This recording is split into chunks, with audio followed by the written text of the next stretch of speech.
We genuinely believe that most software artifacts will get open sourced at some point. There are many benefits for companies open sourcing their models. It's great brand value. It is great for go to market. And it also slows down your opponent at any point in time, however you define your opponent to be on the market. But then even with an open source model, it is very operationally expensive for people to run those models in production. So effectively, we are not just a runtime company that do performance for our customers. We also ensure high reliability, high availability.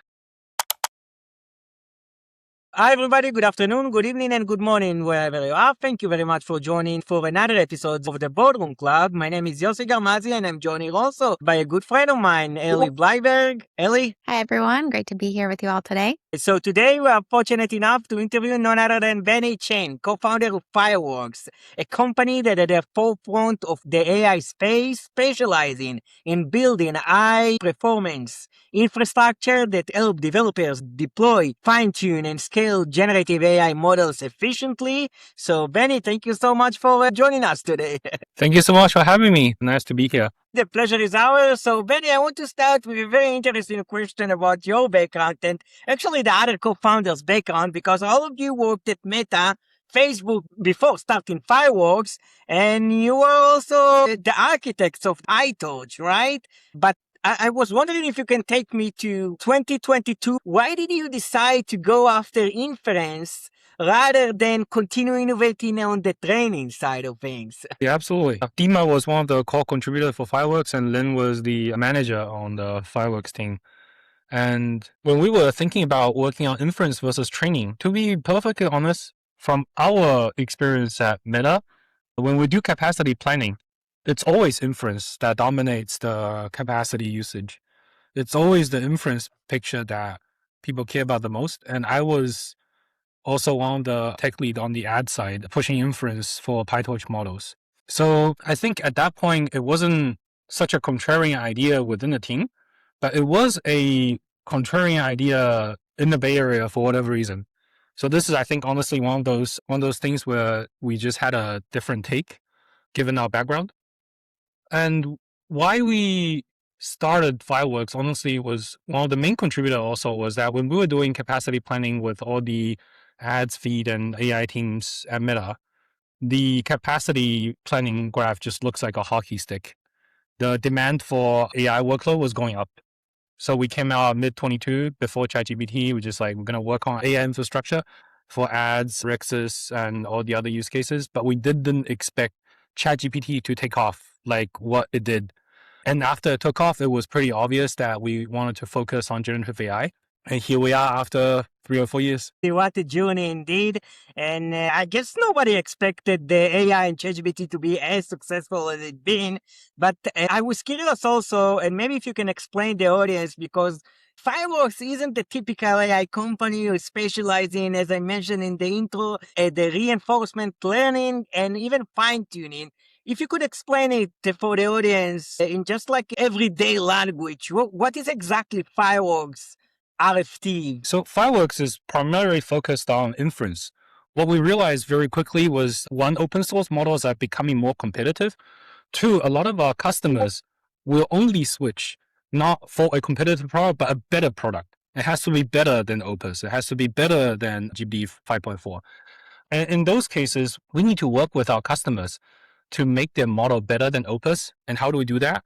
Sometimes you can do it through prompt tuning and whatnot, but most of the time, we will need to work with our customer to do reinforcement fine tuning, meaning that we bring their agents and their data into the model. They will have the applications going through our training infrastructure.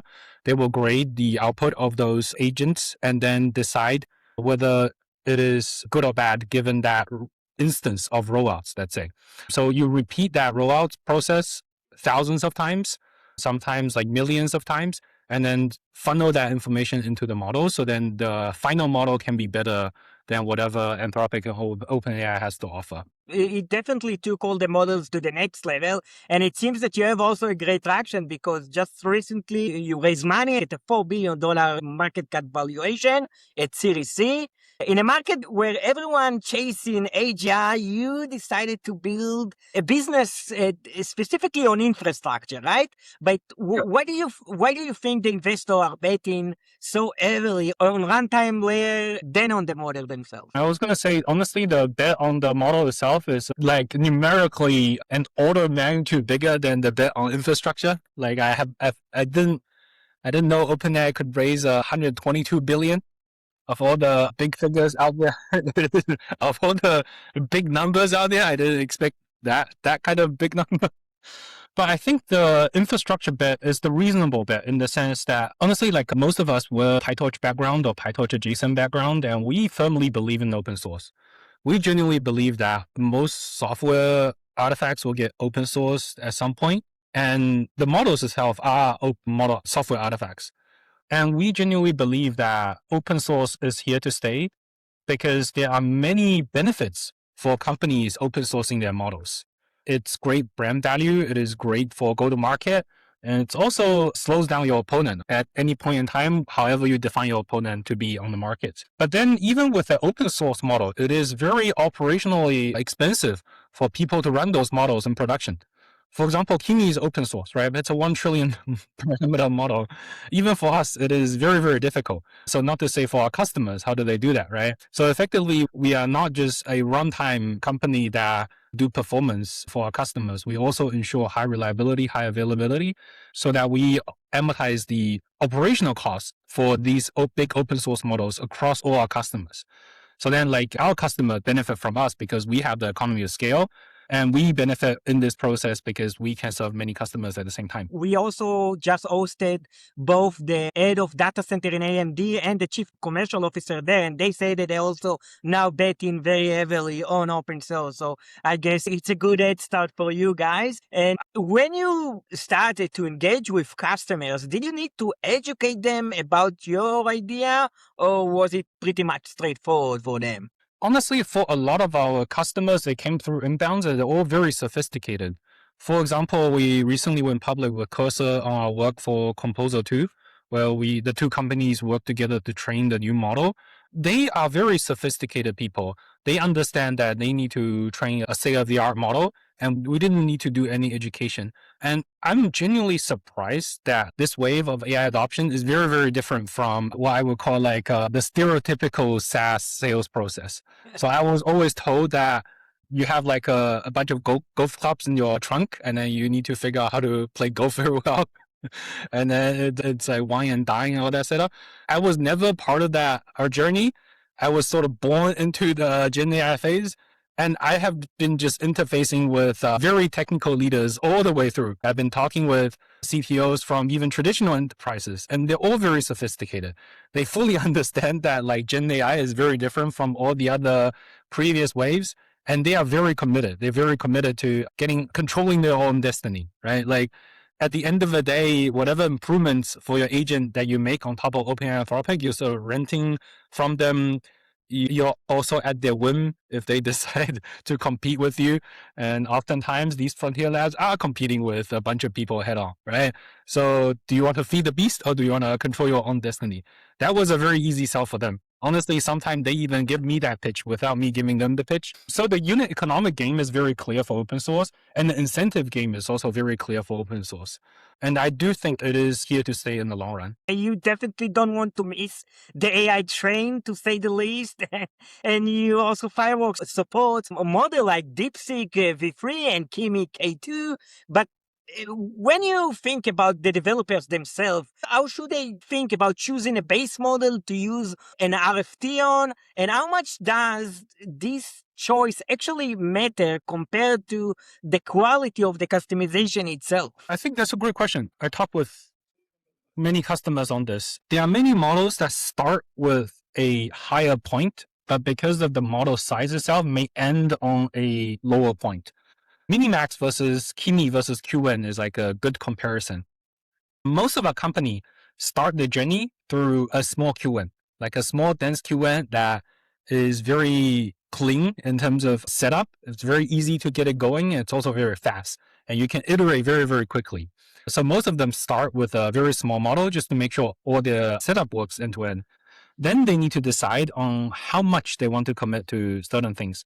For example, if they want the best outcome at the very end, but may not have such a high initial point, then Kimi is a great starting point because it's a great base model. It was also the model that the Cursor team chose to train the composer to.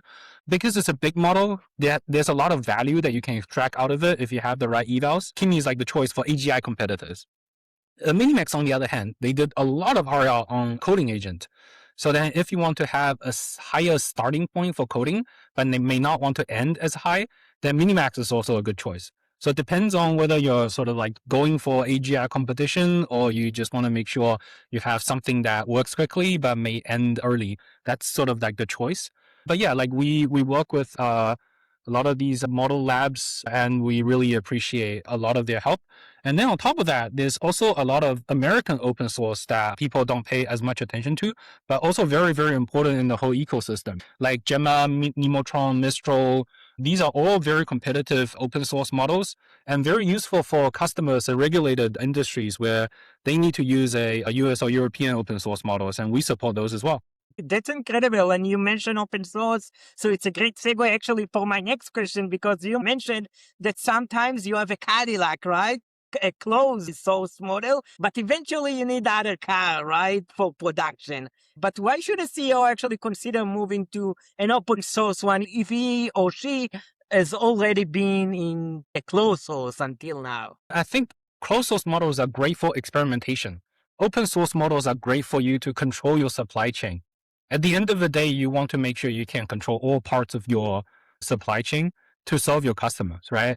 And let's say if somehow on your supply chain, you have to give all your customer info and all your business decisions to another entity, that is often intolerable for a lot of execs. The other thing is once you're able to control your supply chain, once you're able to verticalize, for a lot of businesses, even for like old school, like retail or like transportation, right? Once you're able to control end to end, for example, your team learns how to use reinforcement learning to tune an open source model to be as competitive, then you can really start to cost optimize. And I think even like last year, it was still the phase of experimentation where teams can just use the most expensive model to serve their customers, forget about costs, and just like go for it, right? I think this year, like if you just look at the bills that everyone's stacking up, it's insane. And it's not sustainable for most industries to use the most expensive model. So then they need to figure out how to cost optimize. They need to figure out how to verticalize, and we are here to help. At the end of the day, like they are able to use a open source model to control the intelligence layer that serves their customers, and they can get to pick between quality and cost, given their team's expertise. And that's great for us. That's great for them. And without those kind of verticalization or customization, I really don't think the whole setup can scale. Like it will be too expensive for everyone, all the participants in the industry, to continue to use as many tokens as we want. I actually wanted to ask you about it because with FireFunction V2, it seems like you might try to move the industry away from one giant model or two giant models as it's been until now toward more a world of specialized micro agents, which is kind of makes sense with all the open source that we see now in the market. But is it what you're actually trying to do or not necessarily? I think directionally, yes. I wouldn't characterize it as micro agent, more of a fine-tuned model that works well in their use case. So we went public with a bunch of our customers, and those are telling, right? For example, we went public with Vercel on their code editing model, where we taught the model how to fix code. Or we went public with GenSpark on their deep research agents, where we can use the GenSpark agent to do deep research for their customers. Now, a lot of those use cases are not really on the critical path for AGI, right? Or the critical path for AGI for both Anthropic and OpenAI is coding. Is pure coding inside a TUI environment, right? Like I always joke with my friends, and like the more we advance in AI, the more backward our interface becomes. Like now everyone has to learn how to open a terminal like it's in 2026. It's very surprising. And like what was it, like they ship features for like how to render in terminals efficiently, right? Like in 2026. But those use cases are not on the critical path for AGI, And those are great use cases for us to support. And those are great use cases for our customers to explore because there are a lot of value to be extracted out of those verticals as well. Many people needs help on like making better slides or doing better research for their work, right? Those are not coders at the end of the day. There are also many cases like supporting Cursor and other coding companies to compete with Anthropic OpenAI heads on, and we also enjoy those cases as well. And those cases is much more heavy-handed. It's a much bigger setup. But yeah, we're here to support all those cases. Do you think actually at the end of the day, RFT will be the bridge that essentially will allow all the open source model to outperform even some of the frontier models, like let's say ChatGPT 4 or Claude for a specific enterprises use cases? Absolutely. I mean, at the end of the day, there's like the price tag differential is just too big. To use a frontier model, some like maybe the employees from Mac 7 will be able to support it, right? Like NVIDIA employees and Meta employees will definitely be using the most expensive model, even for their trivial cases. But that's not true for most people. Most people cannot afford to use the most expensive model. And a lot of their workflows are also more specialized. They're not dealing with life or death questions every day. They want someone to book their restaurants on OpenTable. They want them to help organize calendar. They want help to book a flight ticket. They are not AGI tasks. Like most models can do it today. Most open source models can do it today. Then the question is about in certain vertical, can you come up with a great agent to give like really good customer experience? And those are the cases where we would love to help. So last question for me before I pass the mic to Ellie. So you spent years at Meta, advertisements, integrity and infrastructure, of course, where milliseconds directly impact revenue, right? Which is incredible just to think about it, how precise you need to be. But do you view LLM prompt similarly as a high stakes real-time optimization problem or as something else? That's a good question. It depends on the vertical. LLMs, I would characterize more like a processor, right? You don't really try to shoehorn processors into low latency use case or high latency use case. You make sure the applications that work on those processors are properly tuned for their use case. So in certain verticals like search and chat, I think latency are incredibly important, right? At the same time, I do talk with a lot of folks who work on LM applications. For example, like a lot of OpenAI people were very proud that for GPT-5, they were shipping thinking models for free for the first time. And there's like an inherent trust from humans when they look at a model thinking. They're like, oh, it's like trying very hard to answer my question. And I do think like in those verticals, it also depends on the mentality of the consumers to decide whether it makes sense for it to run fast or to run slow. At the end of the day, it's like in certain cases, you need to run really fast to deliver value to get the customer trust. In certain cases, you actually want to run a little bit slower to get the customer trust and the value. So it really depends on the use case. I do think with OpenClaw and with all the background agents that work with your IMs, those application tends to run a little bit slower because it's fine if my AI is arguing with my dentist on the scheduling for another 5 minutes, then it's done instantly. As long as I know the work can be done, I don't really mind. So I do think the trend this year will be more on unit economics and on slower applications. And then on the flip side, for coding and other verticals, for example, Anthropic had a fast mode, right? That was 5 times more expensive. And some of our engineers were using it. And we didn't realize they were using it. And it was incredibly expensive, right? But people enjoyed it. So for those coding use cases, I do think latency will continue to be incredibly important because there's human in the loop. And these use cases, I think, will bifurcate going forward. It seems like a whole new world altogether.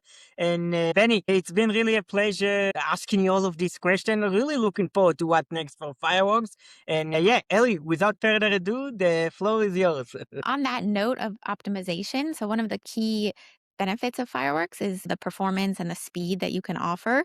How do you think about and prioritize between the trade-off of cost and latency and model quality? And does it depend on the vertical, like you were just saying? It absolutely depends on the vertical. I think for coding use cases, we'll still try our best to work on low latency use cases and use cases that we can have good trade-off. For the open core kind of vertical, we will figure out what is the best trade-off to give people good unit economics. We also recently shipped FirePass, so our subscription product to help people get great value out of $20 a month of usage. So we do believe there's like different tiers and different use cases, and we try to optimize across all the points together as much as we can. So we help push towards that Pareto optimal.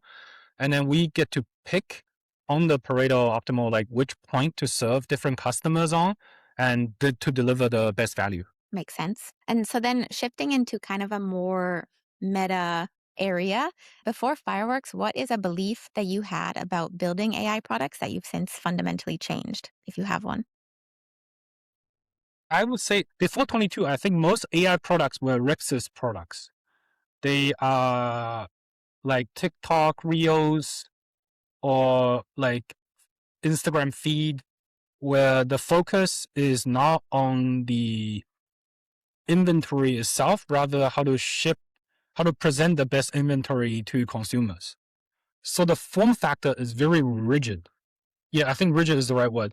For example, like infinite scroll is like a very typical way to set up this product, because you need a flexible enough container that can present all your inventory, but no more flexible than that.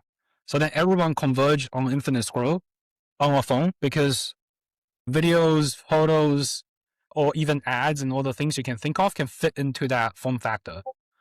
The AI applications today don't have that constraint, because it's no longer about how to match the inventory to the consumer. The inventory itself is being generated by the AI. For a lot of productivity tools, for example, you just get the answer directly, right? Like you're not trying to, in the Google case, we're just trying to match a consumer to a blue link. Now you get the answer and the artifact for the answer straight away. So I think because the inventory itself changes, the delivery has to change, and also the how to charge and how to deliver value and how to take a cut from that value also has to change. But I think fundamentally it's because the inventory now is generated by AI, so then everything else has to change. And I think the other really surprising and good outcome from this is that most AI applications before 22 were sort of market making, sort of demand generation side kind of applications. You sort of incentivize people to figure out what they want to spend on, right? Like I get a bunch of Instagram ads that are just insane. Like one of my friend's wife gets a bunch of plants, like, and also then the accessories for those plants on Instagram. And those are great. Like it's like, she never knew she needed those, but like once there were ads for those, it was fantastic. After 22, I think most AI applications, I would call like supply side. Those are applications that helps you do work faster and just have like more consumer surplus, like from get-go. So then the mentality changes as well, and like how to take a cut out of those as well changes. So yeah, I think the fact that AI generates the inventory itself changes all the ecosystem around how to build AI applications. Yeah, a lot of shifts happened right around when you entered the market, which makes it very interesting for you as a company. So, in a world where it feels like evals for LLMs can fall into either very technical metrics or just human judgment, how do you combine these in practice and build a culture of rigorous evaluation while still moving at a startup speed and not slowing down? For the cultural building part, honestly, it's show and not tell, and do as much of those as I can, and really show the team that the bots are doing the grunt work, and the judgment part is the part that the human really need to chip in. I think like everyone basically have access to infinite number of interns at this point. Like they can just spin up a new intern level software engineer whenever they want. But the interns have no context on what the company is doing. They have no idea what's good and bad. We are here to help tell, given our customer feedback, given our judgment on the market, what is good or bad. So then all our continuous integration stuff has to change. And then we are able to learn from our own experience and then share with our customers on what's the best way to build evals, what is the best way to harden your AI agents. And then also in turn, The side benefit is that you now get to run reinforcement learning to teach your model what is good or bad for your AI agent. So I think the culture building part is more like I have to do it as much as we can, but we do get the benefit of being able to share to our customers on how we build evals and how we do these things. I hope that means some all right news for MBA interns. We can still hopefully provide some context. Uh, Absolutely. so you mentioned also previously that Principles, the book by Ray Dalio, is a favorite. What specific principle do you find yourself advocating for or adhering to most in leadership discussions? I don't think my answer is in the book, but I think in terms of like leadership discussions, the thing I cherish the most at Fireworks is honesty. We have a lot of Eastern Europeans in our leadership team, and they give you straight. They don't sugarcoat. And that's very healthy for a startup, right? They would just give you straight up that your idea is stupid. You should iterate. And we have that transparent discussion quite a bit. Without honesty, I think a lot of startup will just fail right out of the gate. There's so many ideas to work on, honestly, like every day. Now that we are in a very competitive market, we're also in a market that's very vibrant. So like every day, there's like 10 new ideas that you can work on. Having the healthy level of feedback and focus and making sure everyone's comfortable giving feedback to each other in those leadership discussions are extremely important these days because you don't want to peanut butter all your efforts into a bunch of different things. In those cases, like the startup would just fail. We really want to stay focused and we really want to make sure that we're working on the right thing and we can convince ourselves that we're working on the right thing. Whether that's part of the book, I don't know. Because I don't think, yeah, but I do think the level of intellectual honesty we have in the company is very unique. It is something that helps us stay focused and make sure we can still deliver to our customers. Maybe you'll have to add a chapter to the book. Okay, shifting into some rapid fire questions. So, obviously, giving it straight and being able to say things directly is one piece of advice. What's another piece of advice you would give to product leaders, especially given that the market is experiencing such a transformation in a AI centric world? Don't try to fight it. Don't try to fight the AGI. So I think there's a lot of companies that try to have product form factors that bet against AGI. So their product form factor sort of assumes that the progress will stagnate. I think like from my experience, that's like a losing proposition. You need to just assume that the model will continue to get better, at least for the next few years.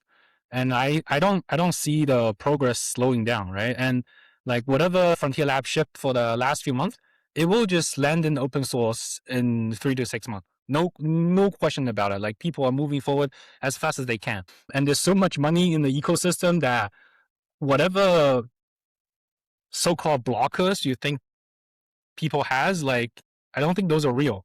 I think like Elon sent out a tweet last night on like, oh, we're training like a 10T model on Colossus. So something like that. I don't remember exactly what it was. And, they built the whole data center in 2 months or something. And then I was saying like OpenAI round was like 120 billion. These constraints get blown away by the amount of capital in the system. So I would say advice to founders, don't assume the models will stagnate. I think front running actually is a great way to do this.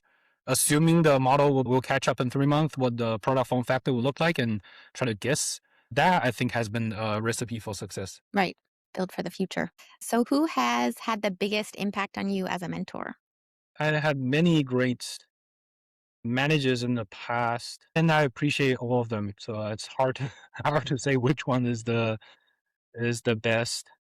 All right, it's a good problem to have. Yeah, yeah, yeah. I would say like Lynn's ambition every day is very inspiring. Everyone who talked with Lynn, our CEO, has no ambiguity that she wants to make huge impact. And that kind of appetite is very important for a startup. Mm. And it's a very fast moving field, and having that kind of anchor is very, very useful. So, just a few more, couple rapid fire questions here. Do you have any hobbies or interests that help you recharge or think differently outside of work? Oh, I have a kid, so my toddler helps a lot.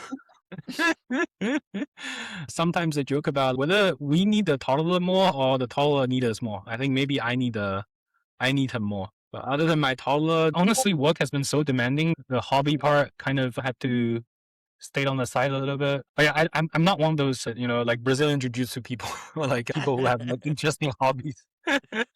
But yeah, I do enjoy weekend projects still quite a bit. Honestly, like I'm very glad to be one of those people who still find joy in computer science and build projects. I think I'm just naturally a builder and likes to build things, even Awesome. for my spare time. And then if you could have coffee with anyone, past or present, who would you choose? Yeah, honestly, that's a interesting question. Probably still Jensen, I would say.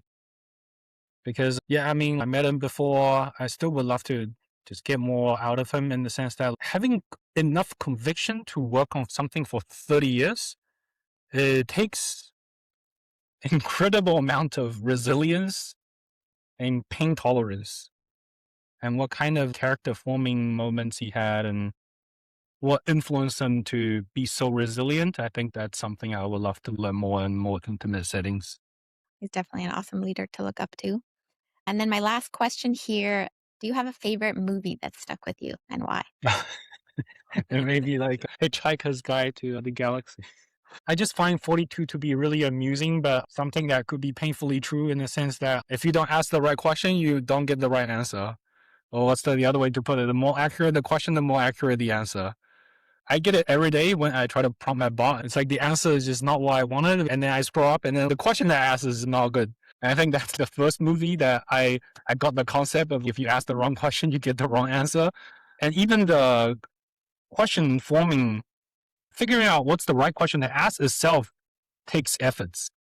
So I think that it's like a comedy. It's like a humorous way to present the idea, but it really stuck with me. Reminds me every day. Yeah, definitely true. All right, those are all my questions, Benny. Thank you. I'm going to punt it back over to Yossi for some closing remarks. Thank you. Very awesome choice at the end. I hope we asked the right question. So I don't know, maybe we got the right answers. One of our first ever guests from a company called Kaltura. So the whole chat was around 42 sections from his life, sort of like the Hitchhiker's Guide to the Galaxy. It was interesting chat.